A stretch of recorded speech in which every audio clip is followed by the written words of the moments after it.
Georgia Tolley here from the Agenda programme, and as you can see, I have been joined by two rather brilliant guests. They are, as they appear, they are astronauts, and they have recently returned from a Blue Origin flight. I am very, very lucky to be joined by Austin Litteral and Dr Gretchen Green. Thank you very much to both of you. It's been a pleasure to have you here. Thank you. Thank you for having us.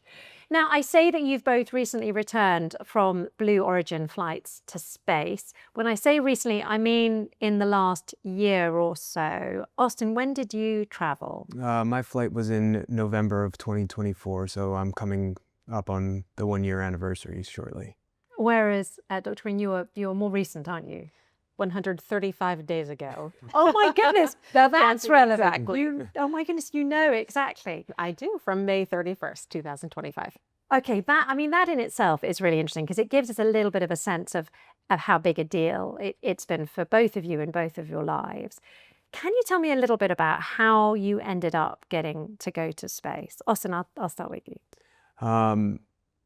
Yeah, so I first came to the realization that people can fly to space when I saw some of the headlines. Jeff Bezos went with his brother in the first flight. They had William Shatner flying, Michael Strahan. These are the types of people that make the headlines, and great marketing from Blue.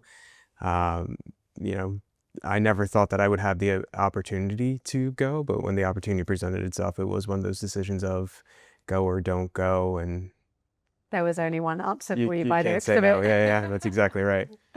And it was very much seen as an opportunity for you. Oh, how did it absolutely. come about? Like, did you get in touch with them? Did you say, I've always wanted to go to space? Yeah, so I grew up wanting to go to space. My uncle's a NASA engineer and then moved into private space companies later in his career.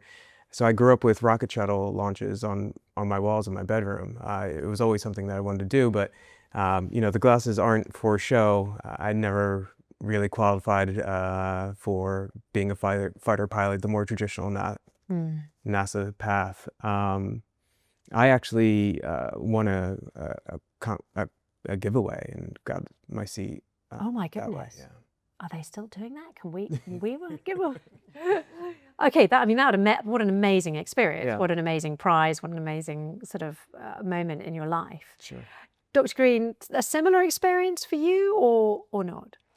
For me, it was also a childhood dream, but it was my second childhood dream. I had always wanted to be a doctor from age 2 onward.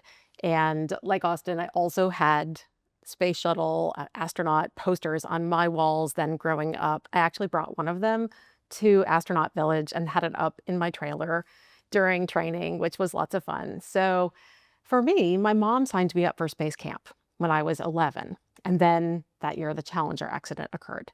So being age 12 at that point, but watching people like Krista McAuliffe, who finally broke the mold of what I had earlier grown up seeing astronauts look like, 35-year-old white male fighter pilots, that mold, and then seeing that other people, including teachers, could do this, started to make it feel a little more possible, even though I also wore glasses and I was too short to qualify for the shuttle program.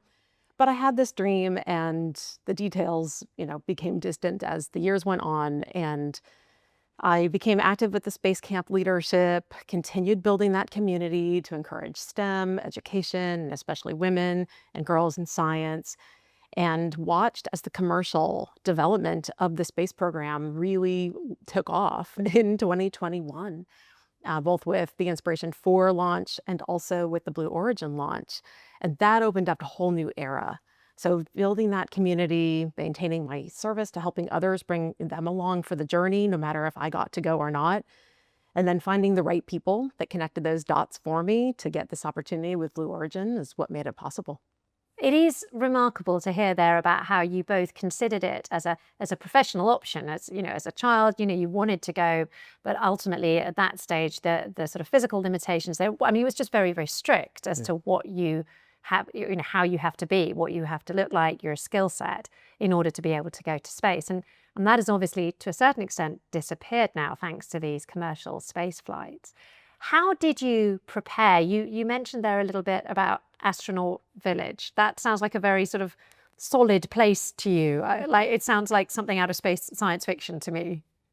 Yes, well, that's where you go for about 3 days for Blue Origin to train. You live at Astronaut Village, and then you train at the Astronaut Training Center, where you do much like I did when I was a crew trainer at Space Camp. I used to go and teach kids how to launch and fly the space shuttle. And so similarly, you do simulated missions. You learn about the science and the technology behind the craft, and ultimately prepare for that launch day experience. What does that sort of preparation look like, Austin? You know, the idea of, you know, do you need to learn certain things? Do you do experiments when you're up there? You know, what do you need to know to go up in a Blue Origin space rocket? Yeah, so I would say that everybody's experience is a little bit unique. For me, leading up to getting to Astronaut Village, it was a lot of physical preparation, mental preparation, and then getting there, you're kind of swept into the culture that is there, and the intelligent, kind, passionate, hardworking, mission-driven people that are surrounding you. Those few days of all the simulations and running through all the scenarios is probably the coolest couple days that you'll have. And then nestled in there, they strap you into a rocket and launch you off the planet. Send you off into space. And send you off into space. That's exactly right. I mean, it sounds, the way you're both describing it, it sounds much more than a commercial transaction, much more than a commercial experience. I mean, obviously, you know, in the context of you winning the prize, it wasn't, but the way you're talking about it is as a, it's almost as a humbling experience, and the sense of community, which is quite unexpected for me. Do you feel like you're part of a sort of Blue Origin club now in some ways? Absolutely. And, you know, my crew deemed ourselves pathfinders because we all had different paths that had led us to space, but also some similarities with entrepreneurship, exploration, travel, and education. And there's no question that we all come to this from different paths, but we find those common threads and things that unite us as people who want to make a difference in the world. And I'm so glad that you brought that up about this difference between being space tourists or passengers. Everyone is an active participant in this, not only because of the preparation. No one decided last Thursday that they wanted to go do this. For many of us, this was a lifelong dream. And a lot of thought and a lot of different preparation goes into it that looks different from the traditional government roles and that route. But is, I think, even more important now as we see the evolution of exploration of space. We will need so many different skill sets to extend that road to space and make that a new path.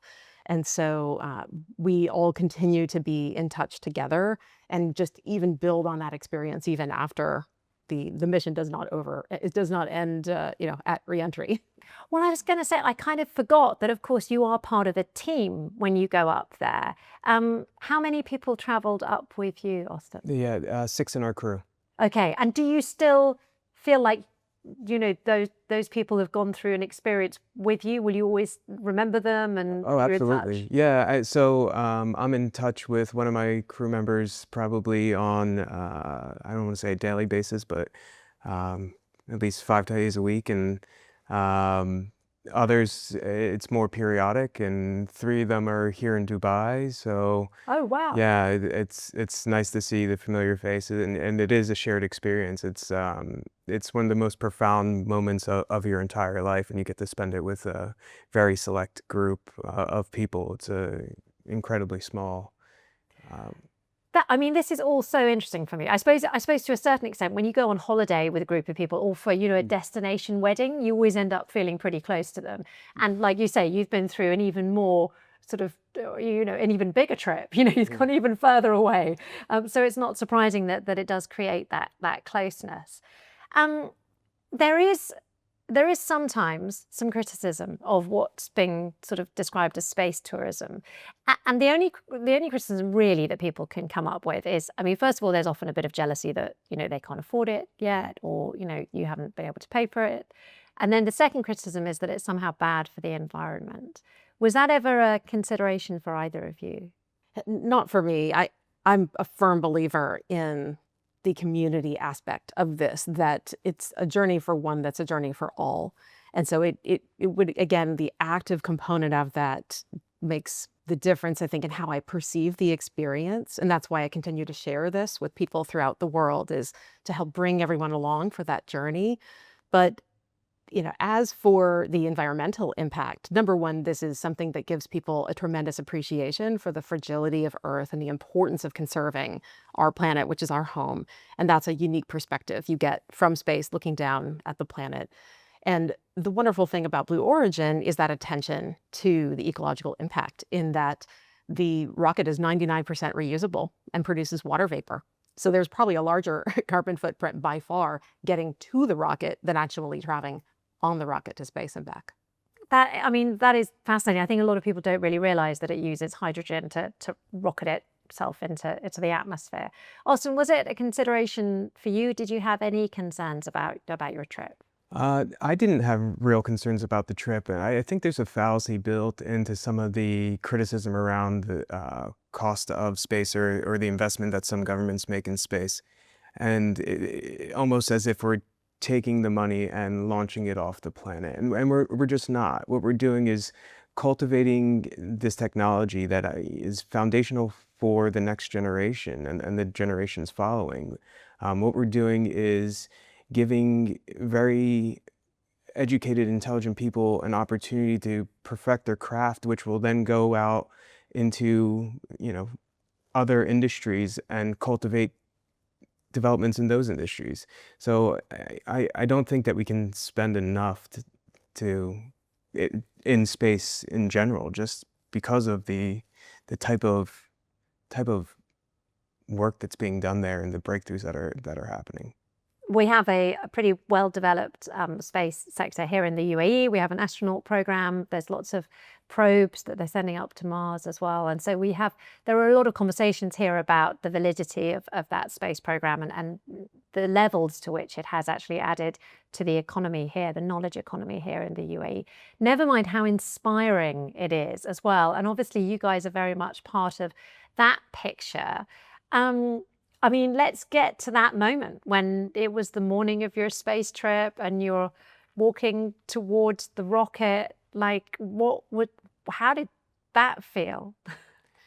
I don't think I've ever felt more alive in those moments. It wasn't fear. It was just this ultra awareness of time, and that moment was, I get choked up just even talking about it and thinking about it. Every time I think about the experience, I just get that surge of emotion from being there with my crewmates, strapped in, hearing the countdown. You would think every second of the countdown would be an eternity. For me, again, 40 years of working towards this and realizing that in that moment it was happening. So the launch itself was very surprisingly smooth, like being on a really fast elevator in a skyscraper, just going straight up and watching the sky turn to black, that I've, of course, never seen before, even on a high airplane ride, and then experiencing that moment where we got to space and got to float in zero gravity for 3 minutes was just the most fulfilling moments of my life. Oh, wow. But even as you describe it there, if I was strapped in, I think I would feel nervous. Did you have any nerves at all? So I expected it to be the most terrifying 40 minutes of counting down that I'd ever experienced, but it really wasn't. I woke up that morning and every cell in my body was vibrating with energy, and there is this alertness that happens.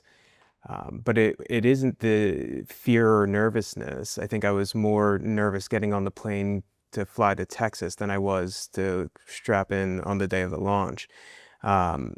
It's this anticipation that you're feeling that is just pure excitement. Time does not work correctly on the day of the launch. 40 minutes goes by in a flash, and then the 7 seconds after the countdown, the entire capsule engulfs in a red-orange glow before you build enough thrust to actually get liftoff. And that 7 seconds feels like an eternity. And then all of a sudden it's 2.5 minutes straight up and out, which is an incredible experience. And then do you just unbuckle yourself? There's a point where you're told you can unbuckle yourself and float around. So once the capsule separates from the booster, you're able to unbuckle and get out and float around. And if you haven't experienced zero Gs before, that would be the first time you're floating in space. And like, can you do somersaults? You can. What's it like? Sure, yeah. You can do somersaults. The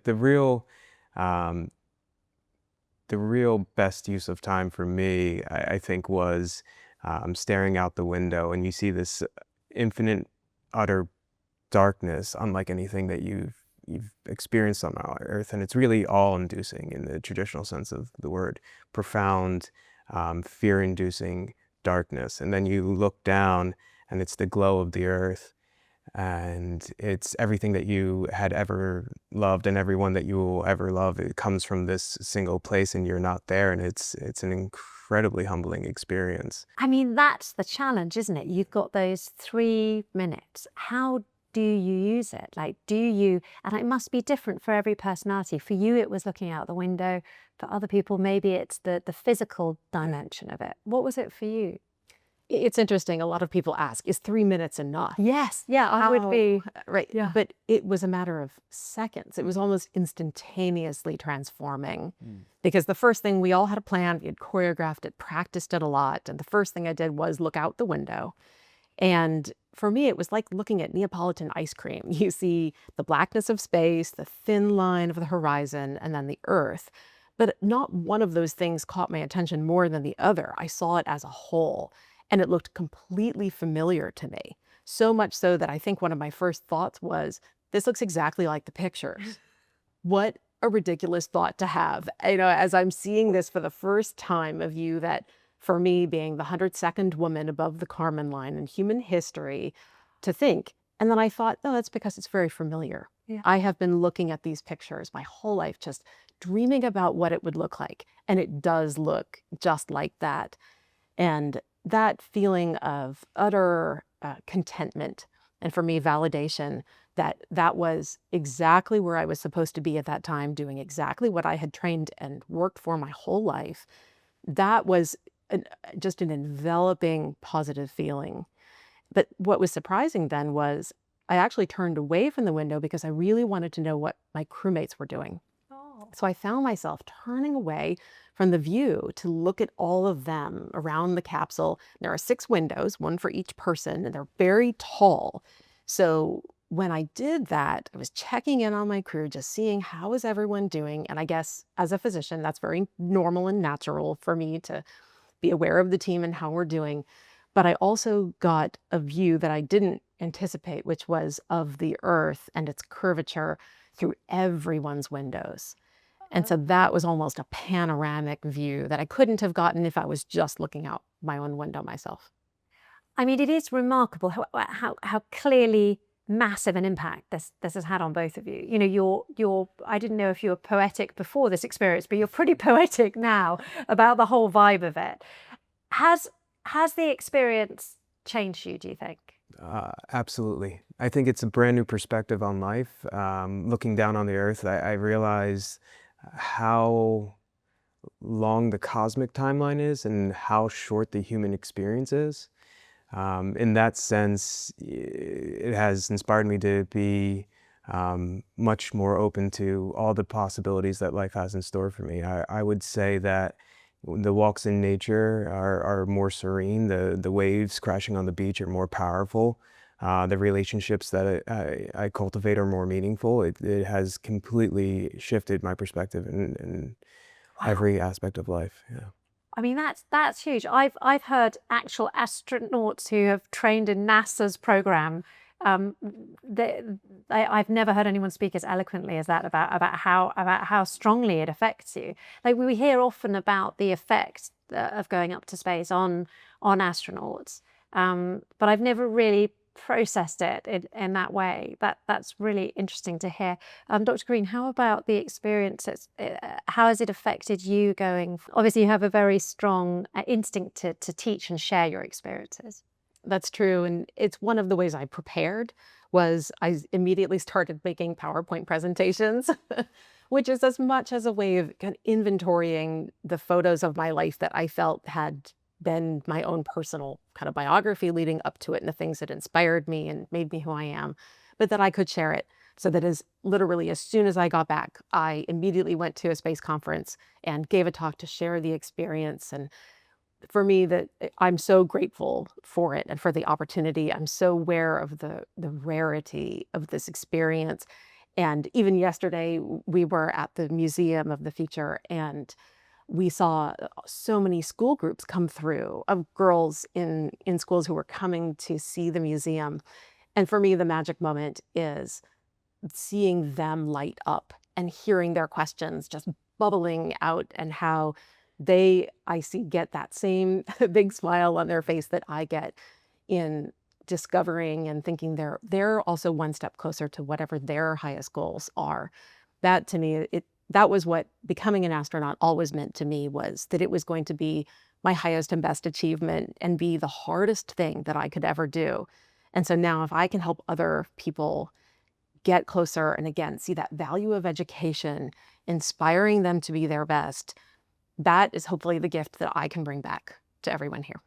Speaking of gifts, obviously this experience for you was a gift, and it's changed your life for the better. Most people who go on the trip will need to pay for it, and that's the deal. That's what's extraordinary, is that there is now this commercial opportunity out there. You can buy this bucket list experience. I have to ask, how much did it cost? For me, it was priceless. That's a very good answer. And I mean, literally, there's almost no dollar value that you can put, and it's different for everyone. And Okay. we've seen a lot of different paths to that. So there isn't one answer to that question. Yeah. So not to give an unsatisfying answer, but there isn't just one number. And I often think about things in terms of it's not the cost, what is the value, and what is the return on the investment? So again, the way I got here, any number one of my businesses, either, working as a physician, helping healing people, teaching in my course business, doing the other consulting work that I've done, any one of those things would have generated the funds to do this. And that's because of the value that I help create in the world. That's the way that I think about it. I also think about a legacy that it creates. So for my children who, have seen me do this, and for the other lives that I've touched, that's the true value. I mean, it sounds almost crazy, but my last question, which I wrote down before I started this interview, my last question is, would you recommend it? So, I mean, let's roll with that question, even though I could probably guess the answer. I bet you could guess the answer, yeah. Would I recommend it? Absolutely. It's the most profound thing that I've ever had the opportunity to do. It has drastically changed the way that I view life. And when I was making the decision to go, it was really about my daughters who, I want to raise strong, intelligent, independent women that are open to the opportunities life has in store for them. And it was really a moment of, okay, well, now here's your opportunity to model the behavior that you want them to take. Yeah. So yes, it's worth it. And yes, you should go. And absolutely, I would recommend it. You would recommend it. And I mean, 100%. And I also know people for whom they don't want to have this experience. It's not the one that is for them, their peak experience. So I think you're going to get a lot of different answers, but yes. There are a lot of us who want to go. And that's the great thing, is seeing this open up for that opportunity that I hope as many people who want to do this and experience it can. We know that that's going to have a profound effect on how we see the world, take away the borders, and see the planet and humanity as a whole. Austin, Dr. Green, it's been an absolute pleasure talking to you. Thank you very much indeed. You've definitely opened my eyes to space travel in this context. So thank you very much indeed for your time. Thank you. Thank you for having us. Dubai Eye 103.8. Join the conversation.